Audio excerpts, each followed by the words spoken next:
Hi, welcome to Canterbury Cottage. I'm Sherry. Do you like to change out your home decor for the seasons like me, but are sometimes shocked at the prices at even some of the most basic items?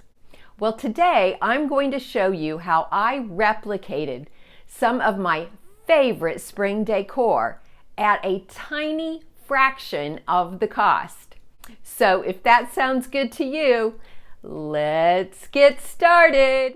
For my first project, I'm going to try to duplicate these terrarium candle holders from Ballard Designs.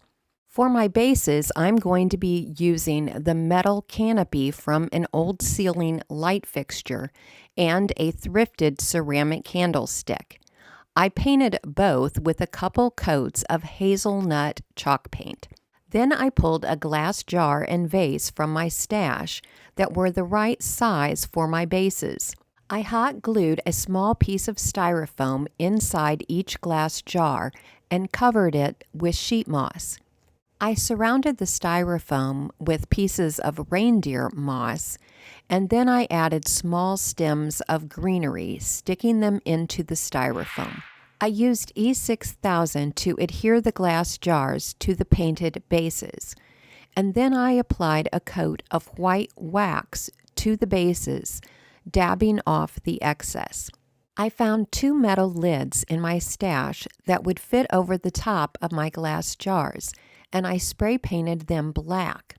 Then I cut out 2 circles of adhesive cork from Dollar Tree and adhered them to the top of the lids so that the candle wouldn't slide around. This project would actually be a great way to upcycle those candles that come in glass jars with metal lids. I think these would also be amazing if you put live plants in the jars. How did I do? Mine are certainly a lot cheaper, even with the cost of the floral supplies factored in. For my next dupe, I'm actually going to combine ideas from this pretty pitcher and water can into one project. Although this watering can is already pretty cute, I think we can do better. First, I painted over the floral pattern and the white portion of the watering can with chiffon cream chalk paint. Then I separated a 2-ply napkin, saving the pattern portion for later. I actually ironed the back piece of napkin to remove any wrinkles, and then I taped it to a piece of cardstock. I ran it through my printer, printing out this Peter Rabbit image that I created in Canva. I did this process a second time, creating an image for the back of the watering can. My printer creates black ink splotches any place there's a wrinkle in the paper, which is why I ironed it first. I decided to cut out the individual images rather than try to apply the entire piece of paper all at once. I brushed on a thin, even coat of Mod Podge to the watering can and then began carefully applying the napkin images, smoothing out any wrinkles with my fingers. Once the image was adhered to the can, I carefully went over it, brushing on a top coat of Mod Podge. I just applied the small images wherever I thought they would look good. Pictures of tulips seem to be everywhere right now, so I threw in a bunch of thrifted tulips into my watering can, and I was done. Peter Rabbit images are in the public domain, as Beatrice Potter has been dead for over 70 years, so it is perfectly okay to use them even on things you plan to resell. I think my watering can turned out pretty cute, and you sure can't beat the price. For our next project, let's try duping these pretty blue and white bunnies. Sadly, the only ceramic rabbit I could find at the thrift store was not very cute. I gave him a couple coats of white spray paint. Then I began cutting out the images from the pattern portion of the napkin left from my previous project. For a better appearance, I cut close to the image, cutting away most of the plain napkin. Then, like I had done on the watering can, I applied Mod Podge to a small section of the rabbit and then carefully applied one of the cutout images. Once it was adhered, I immediately went over it with the top coat of the Mod Podge.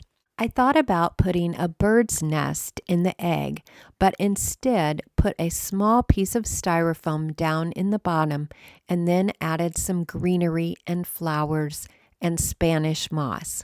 I felt the plants made the rabbit less Easter specific so that it could be left out year-round. I think he turned out pretty cute. By decoupaging images on his face, I think that his cartoonish expression is much less noticeable. Well, what do you think? Even factoring in the cost of the napkins, he is still much more affordable than the rabbits sold by Ballard Designs. I was shocked at the prices on these chicks and eggs, so I decided to see what I could make using the Dollar Tree hopping toy. Even if I had cut off the little guy's legs, he would not have fit in any eggs I had on hand, so I decided to use this thrifted sugar bowl instead. I just added Spanish moss to the sugar bowl to hold the chick in place, and then I added a few sprigs of greenery and flowers. I couldn't let the lid go to waste, so I hot glued a small piece of styrofoam in the lip and then added some greenery and sheet moss. I propped it up inside the sugar bowl and hot glued it in place, and then I glued on the top portion of a Dollar Tree butterfly sticker. I took some liberties with this dupe, using a sugar bowl instead of an egg, but I think I like it better. And it's perfect kitchen decor. I think it looks adorable on my tiered trays. Honestly, I think my $2 chick is just as cute as the high dollar ones. How cute is this Anthropologie Raccoon Lamp? My thrift stores didn't have any cute woodland animals, but they did have this dinosaur bank. To add some height to my dinosaur, I'm also using this thrifted wood block. I painted the block gray to match the base of the dinosaur bank. I also painted over the base to make sure that the two grays matched exactly. When the paint was dry, I applied clear wax to the sides of the box. Then I adhered the dinosaur bank to the top of the box using E6000 glue. Then I hot glued a light cord in his mouth. You can find these at many places like IKEA or Amazon for under $10. I cut out some mountain shapes on vinyl on my Cricut machine to fill in the empty space on all four sides of the wood box. I thought about filling in the coin hole, but then decided to leave it so the lamp could double as a bank. My lamp is not cute or classy like the Anthropologie raccoon, but it is whimsical, and I think it's perfect for a little boy's room, and it's certainly more in my price range. To replicate this Anthropologie planter, I pulled out a bread pan and 2 lamp harps from my stash. To start, I removed all the extra pieces from the lamp harps. Using a drill bit about the same diameter as the lamp harp, I drilled holes in the 4 corners of the baking pan. You want a snug fit, so don't make the holes too large. Insert the legs of your harps through the holes and use a ruler to make sure that you get each end the same height. Fill in around all 4 holes with hot glue to make sure that the legs stay put.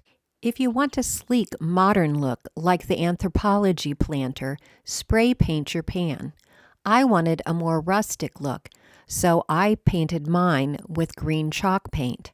After the second coat of paint had dried, I distressed it with some fine grit sandpaper and then applied a coat of clear wax. To fill my planter, I spray painted 4 tin cans with white spray paint and then printed out these vintage shaker labels, which I cut out and decoupaged to the side of each can.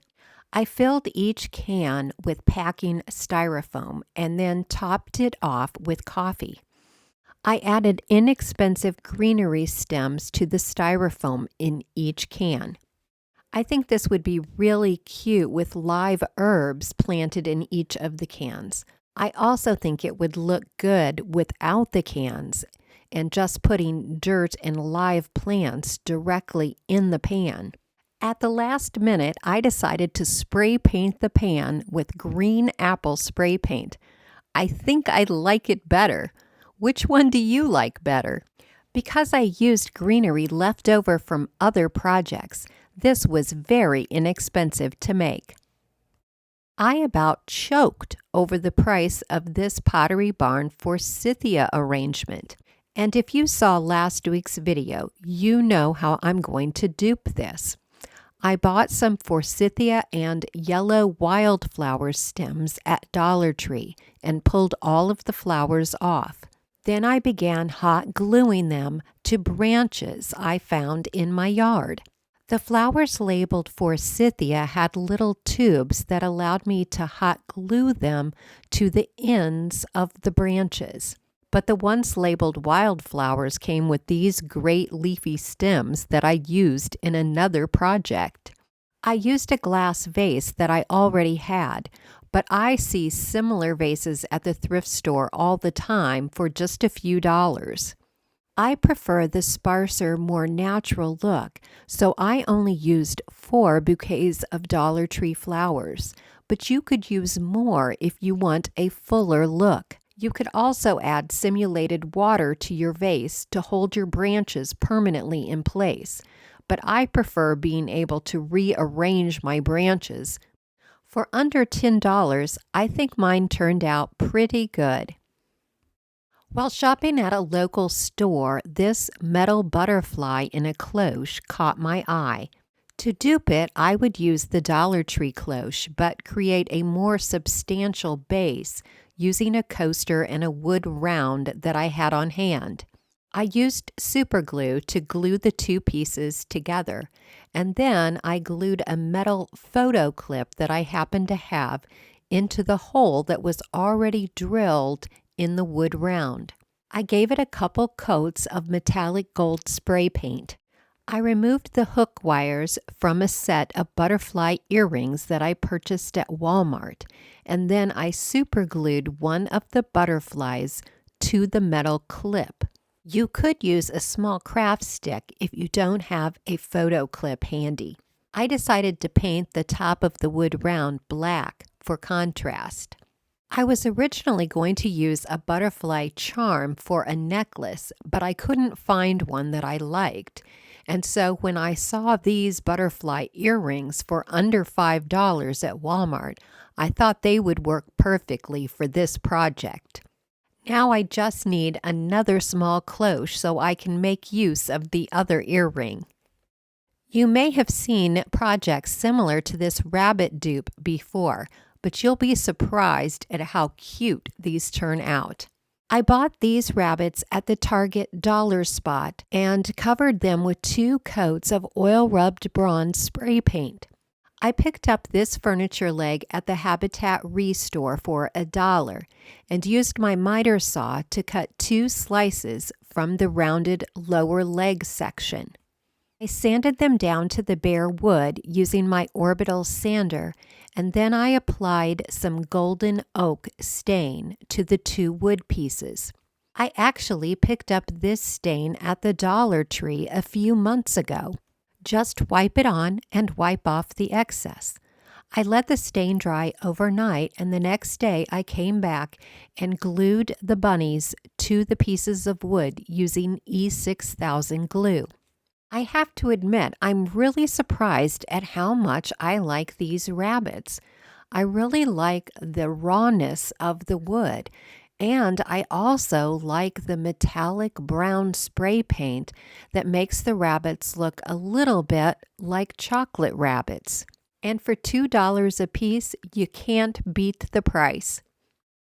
I was inspired by the Anthropologie animal lamps and wanted to try to make a dog and a cat lamp. I thrifted this lamp for $1.99 and gave it a couple coats of white spray paint. This 99-cent cat was the only cat figurine that I could find. I drilled a hole through the body of the cat large enough for the lamp pipe to fit through. I used some plastic wood to repair a broken leg, and when it was dry, I lightly sanded the entire cat, and then I painted it with gray chalk paint. When the paint was dry, I lightly distressed the edges with 220 grit sandpaper, and then I applied a light coat of clear wax over the entire cat to seal the chalk paint. I pushed the cat onto the lamp pipe. Then I tightened the nut on the base of the lamp. Then I ran the cord through the hole in the side of the base and up through the lamp tube, coming out the top. Because I had cut my cord when disassembling the lamp, I needed to re-expose the wires. I just lightly cut around the tube of plastic and then used pliers to pull that piece of plastic completely off. Then I push the wire through the socket base, and then I wrap one set of wires around each of the screws on the socket and tighten the screw with the screwdriver. Slide the socket cover back over the socket covering the screws, and then push it into the socket base. Screw the socket base onto the lamp tube, pulling the cord from the bottom as needed. I hot glued some white pom-pom along the bottom of a black lampshade that I had in my stash to help it coordinate better with the lamp itself. I also tied some black and white ribbon and a little bell around the cat's neck. I wasn't really sure if I was going to like this when it was finished or not, but I actually do think that it turned out pretty cute. The cat was only $1 and the lamp was only $2, and the lampshade was something that I already had. So altogether, this only cost me $3. The dog lamp was much easier to make than the cat lamp because I didn't have to disassemble and reassemble the lamp.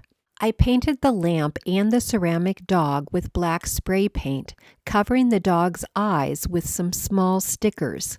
I used E6000 to glue the dog to the lamp base.